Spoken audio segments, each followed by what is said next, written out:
Let's open our Bibles this evening to the book of Ruth. Book of Ruth. And I'm not sure what I put in the bulletin. I may have put the Ruth as the lady to study, but if I did, Ruth is the book we're reading from, not the lady that we're going to study. Ruth, the book of Ruth, chapter 1, begin reading with verse 1. And it came to pass in the days when the judges ruled, which tells us, if you go back to the Genesis, Exodus, Leviticus, Numbers, Deuteronomy, Joshua, Judges, this took place. She lived during the time of the judges, back in the book of Judges. When the judges ruled that there was a famine in the land, and a certain man of Bethlehem, Judah, went to sojourn in the country of Moab, he and his wife and his 2 sons.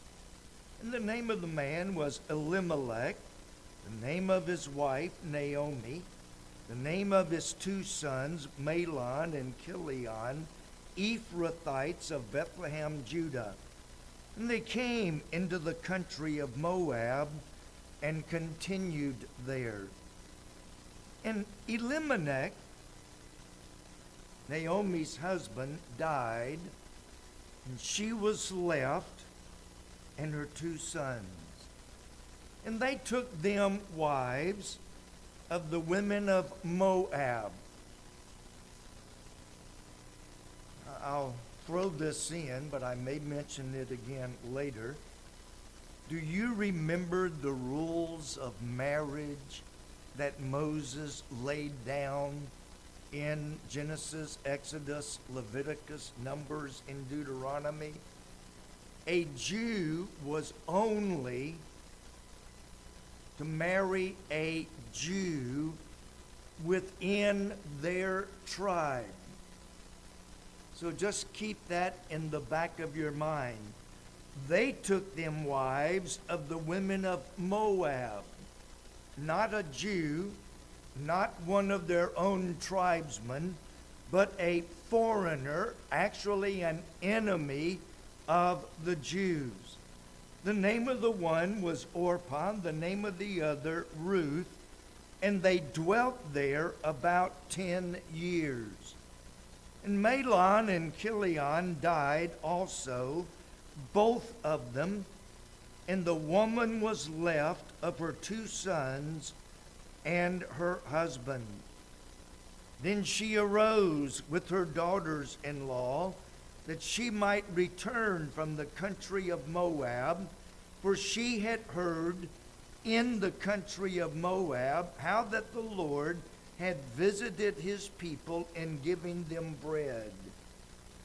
Wherefore she went forth out of the place where she was, and her 2 daughters-in-law with her, and they went on the way to return unto the land of Judah. Naomi said unto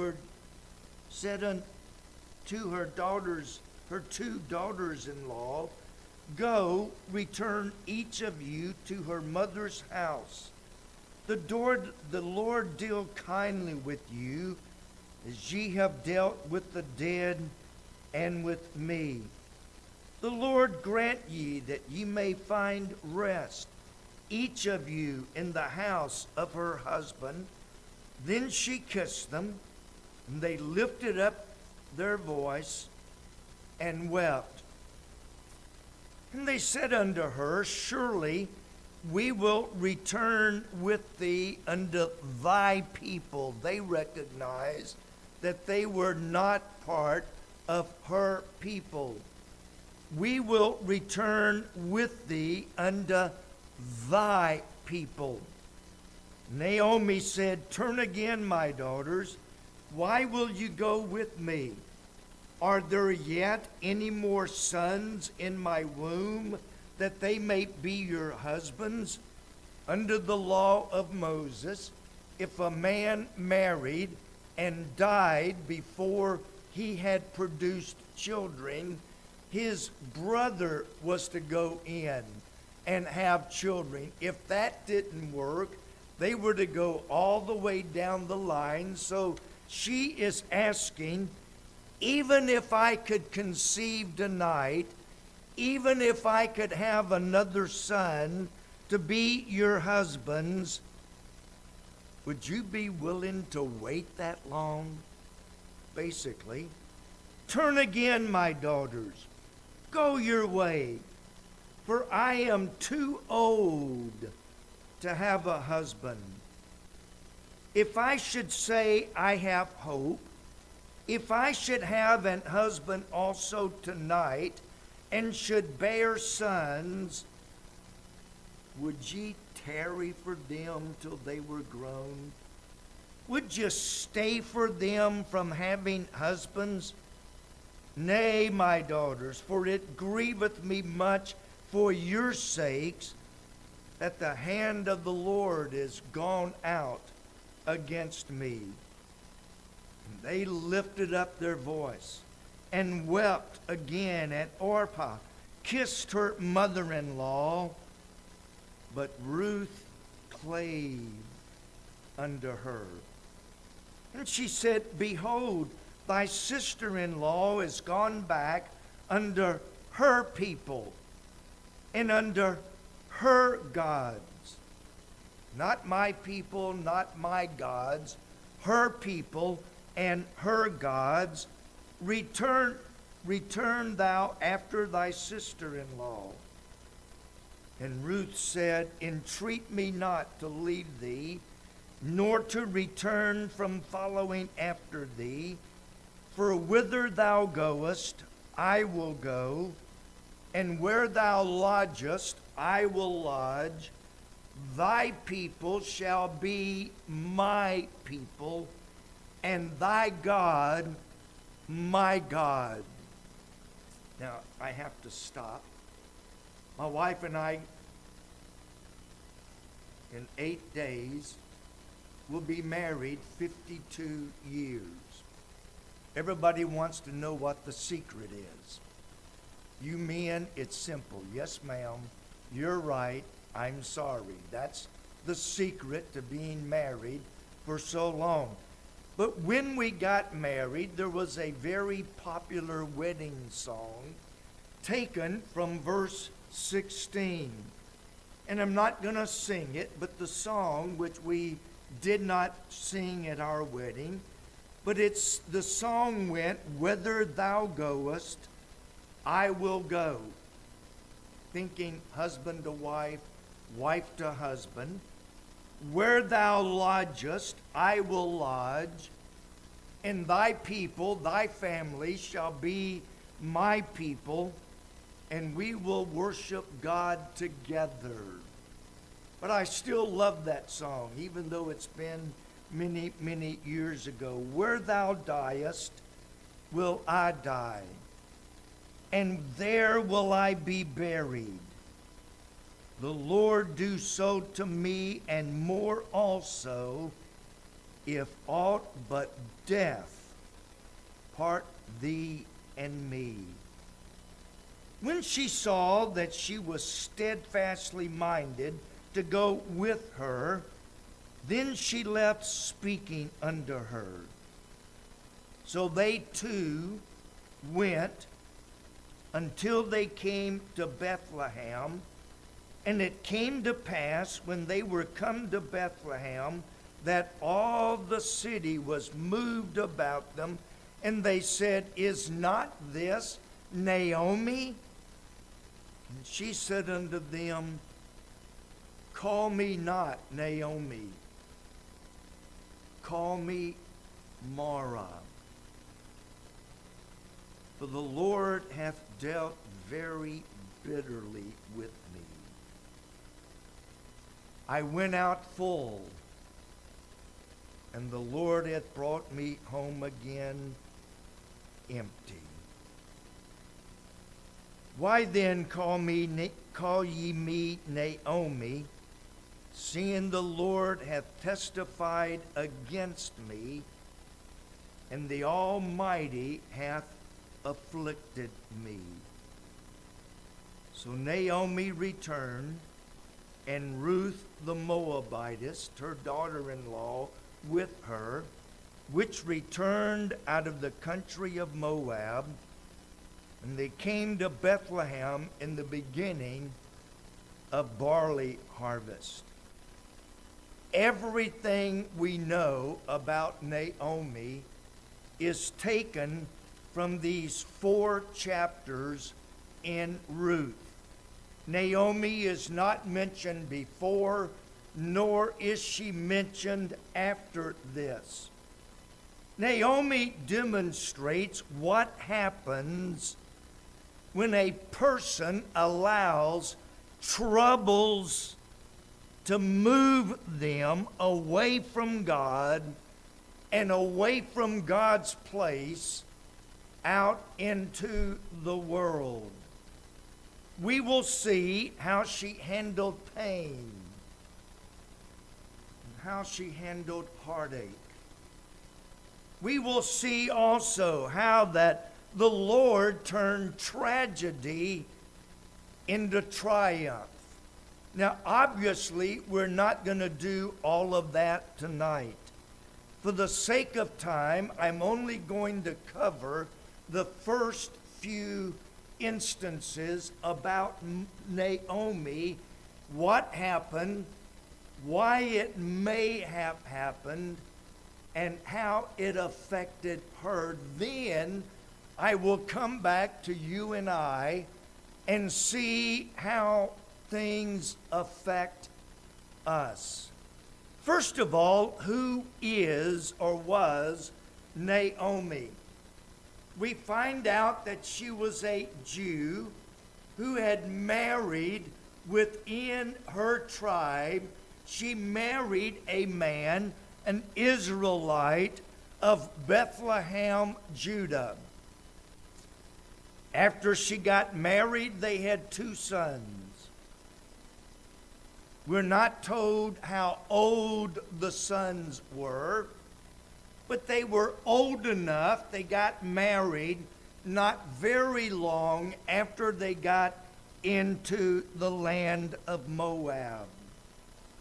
I think I can speak for most of us who have children, that our children, and I don't say this in a bad sense at all, but sometimes our children become the delight of our life. I remember when our kids were young. Well, they're still young enough to be my kids, but when they were much, much younger, I hate sports. I've just never been into sports, but my kids somehow were. I went to baseball games. I went to basketball games. We've been to soccer games. We've been to volleyball games. Why? Because my kids were in those sports. And even though I couldn't hit a T-ball, y'all know what a T-ball is? Everybody know what a T-ball is? I couldn't hit a T-ball, yet I was very proud of my sons. I was very proud of what they accomplished and how good they were in all kinds of sports. Children can be something that we take great delight in. And so she had 2 sons.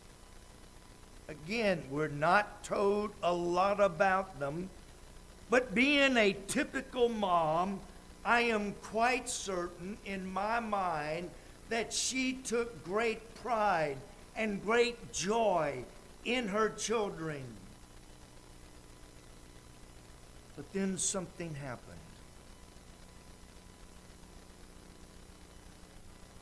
A terrible famine came along.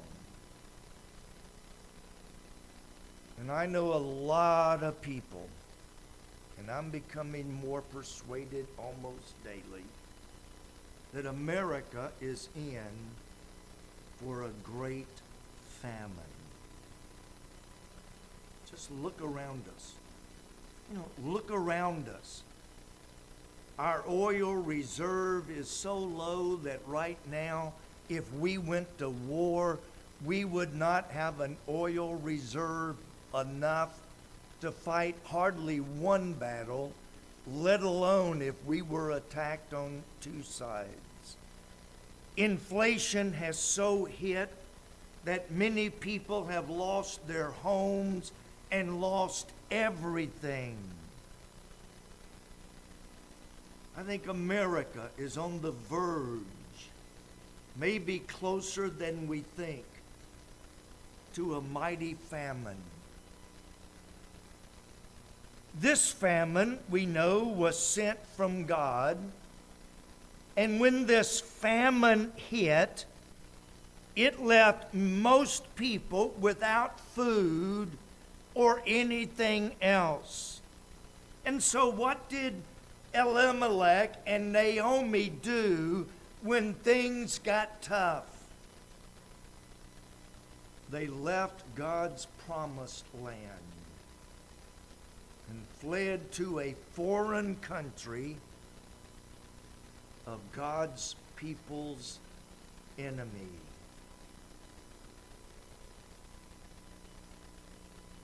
They could have stayed, put their trust in God, and maybe lost a few pounds, maybe didn't have 3 good meals a day, but they might have survived had they stayed in God's country and stayed with God's people. Thousands of other people stayed and survived. Thousands of other Jews had the same famine, but they did not go running off into a foreign country made up of God's enemies. The majority of people stayed right where they were, and they survived the famine. In fact, Boaz, who we'll see later on, became very prosperous during the famine. I wonder if maybe they panicked. Maybe. Oh my, there's a famine. What are we going to do? We don't have enough groceries to get through past 6 months. There's no crops. The famine has killed all the crops. Oh, what are we going to do? How are we going to survive? What are we going to eat? Where are we going to go? What are we going to do? How are we going to make it during this famine? Maybe they simply panicked. Maybe they thought they should just take matters into their own hands. Why trust God when God gave us a brain? We need to use the brain that God gave us and figure out on our own, with our own brain, how we can survive the famine. And so they took things into their own hands. And they fled God's country and God's people.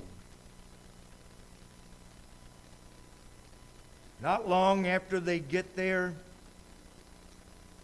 her husband dies.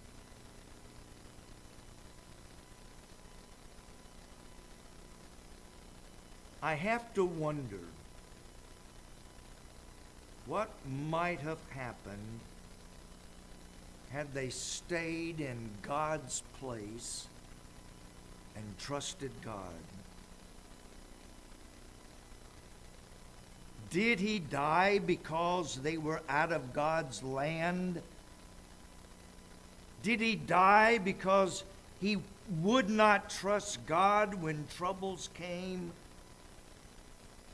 We know from Naomi's own words that she recognized that the death of her husband and the death of her two sons, she, by her own testimony, recognized that it was from God.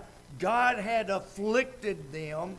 God was chastening them because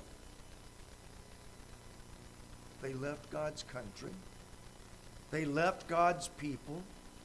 They left God's tabernacle.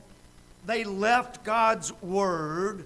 They took matters into their own hand, used their own human reasoning, and even Naomi had to admit that God has dealt evil with us. Then both of her sons married. I have been blessed, and I say that very sincerely. 52 years God has given me,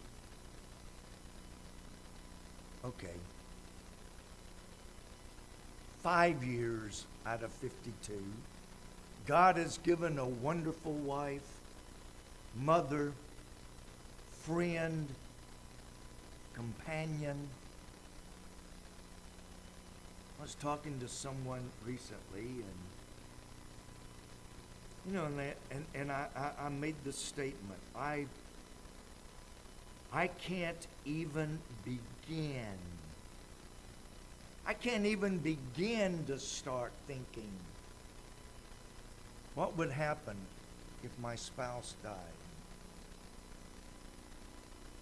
Naomi lost her husband very soon. And then to lose your only 2 children. Tough time. Tough time.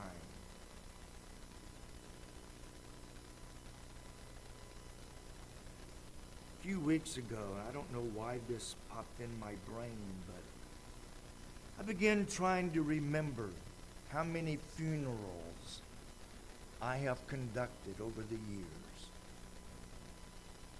I know I conducted the youngest, was a young baby that was born. Baby lived just a very few hours. And the baby died. I was at the hospital with Mom and Dad. They were both very faithful, very active in church. That was probably the hardest funeral I think I ever held. I've held funerals for young teenagers, middle teens, late teens, early 20s. Can't remember the oldest, but I've seen lots and lots and lots of people who have lost a spouse or a child. And there's no grief that I can compare to the loss of a spouse or the loss of a child. We had a lady in Ohio that she lived many years after I left. Last time we visited her, she was 105, I think, somewhere around 105.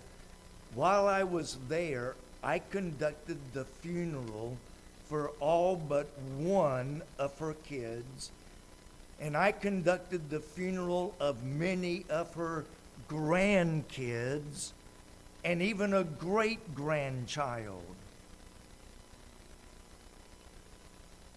I've seen lots of death. I've seen lots of heartache. I've seen lots of grief. So I can take some of that and kind of imagine how Naomi, what she must have been going through.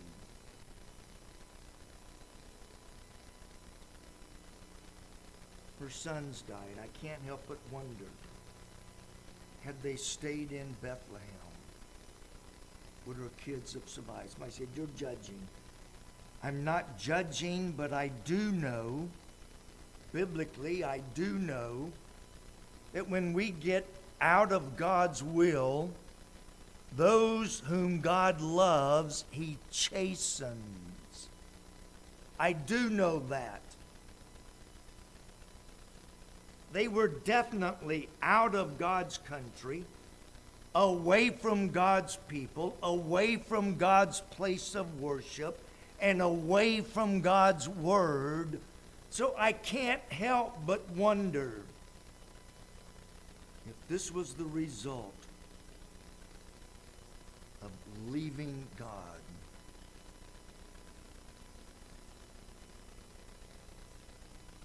Naomi became bitter. In verse 8, in verse 20, she said, call me not Naomi. The word Naomi in Hebrew means pleasant or delightful. Don't call me pleasant. I'm not. Don't call me delightful. I'm not. Call me Mara, which means bitter, angry. Don't call me pleasant. I'm not pleasant. I'm not happy with what's happened. I am not pleased with what God has done. Call me angry. Call me bitter. But don't call me delightful. Don't call me pleasant.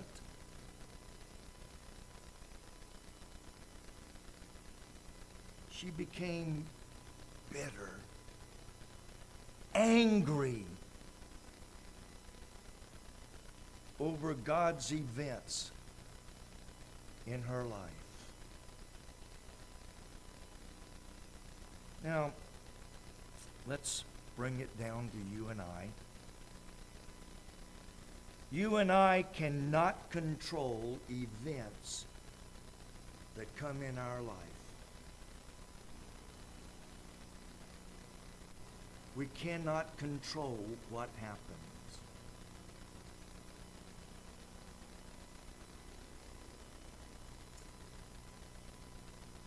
Because of doctor's orders, I was going back to the gym trying to strengthen my legs a little bit.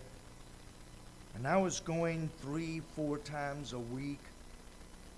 And then I got pneumonia, and I have not been in 2 weeks.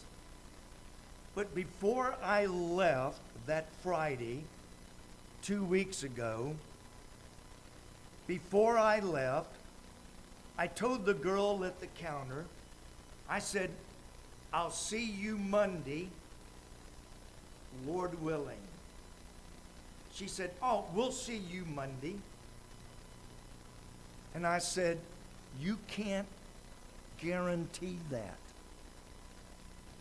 You cannot tell me that you and I will be standing here Monday morning, because neither one of us know what can happen over the weekend. Saturday, I started getting sick. Sunday, I was sick. By Monday, I was really sick, ended up in the ER. And I say that, and when I go back, I want a reminder. You don't know what's going to happen tonight. You don't know what's going to happen in the morning. You don't know where you will be tomorrow. Oh, I'm going to get up and go to work. Well, those of you that aren't retired, I'm going to get up, I'm going to go to work, and I'm going to work 8 hours. You do not know that.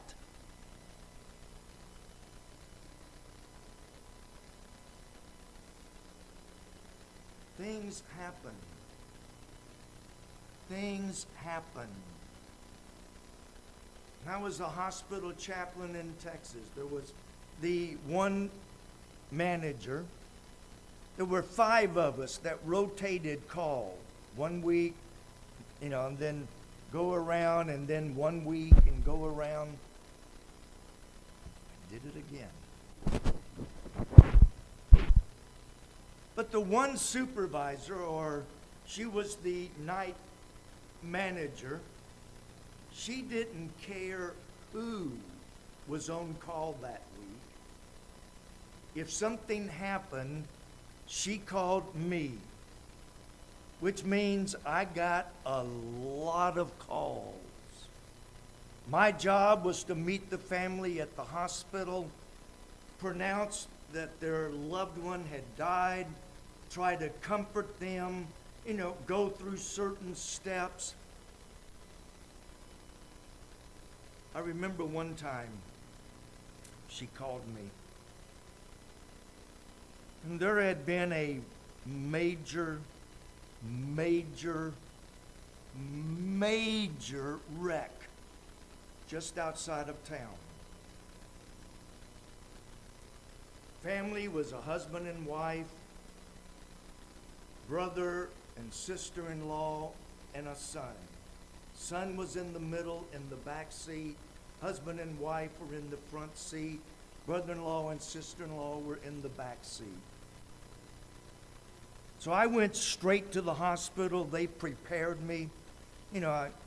What's going on, what's happened.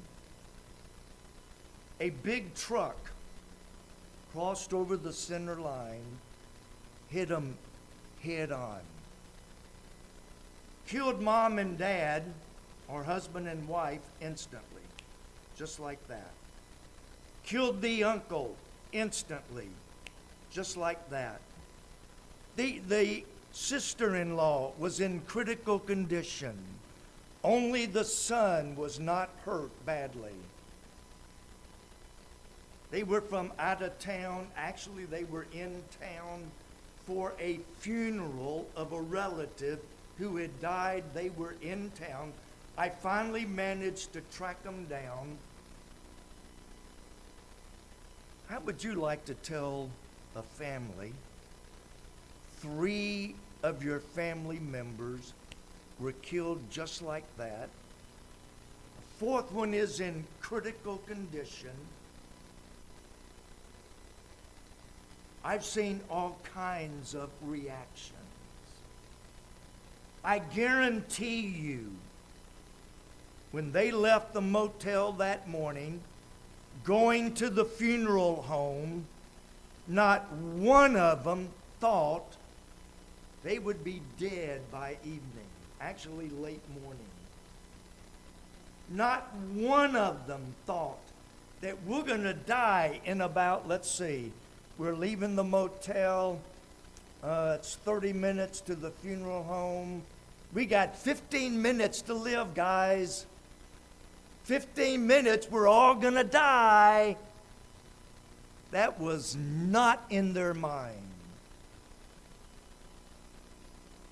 They were not thinking that. But just like that, 3 of them in eternity. Wasn't planned. We complain about the weather. It's either too hot or in the summertime, we want it as cold as we thought in the wintertime, I'll get it. In the wintertime, we want it as hot as we complained about the heat in the summertime. Did I get that out right? We complain, we're the most complaining people in the world.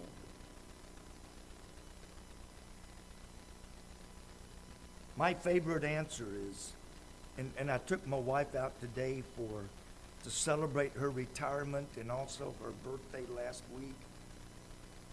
And as we were standing there waiting for our table, one of the ladies said, "How are you today, sir?" I said, "I am fantastic.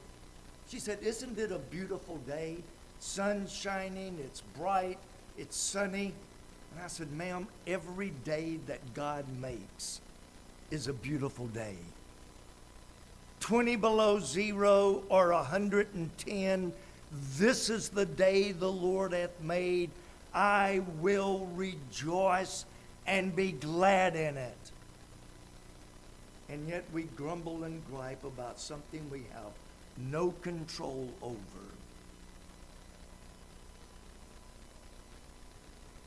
I'm afraid many times we've been spoiled by having things so good. Let me tell you, famine is coming. In one way or other, in one shape or form, famine is coming. How will you respond?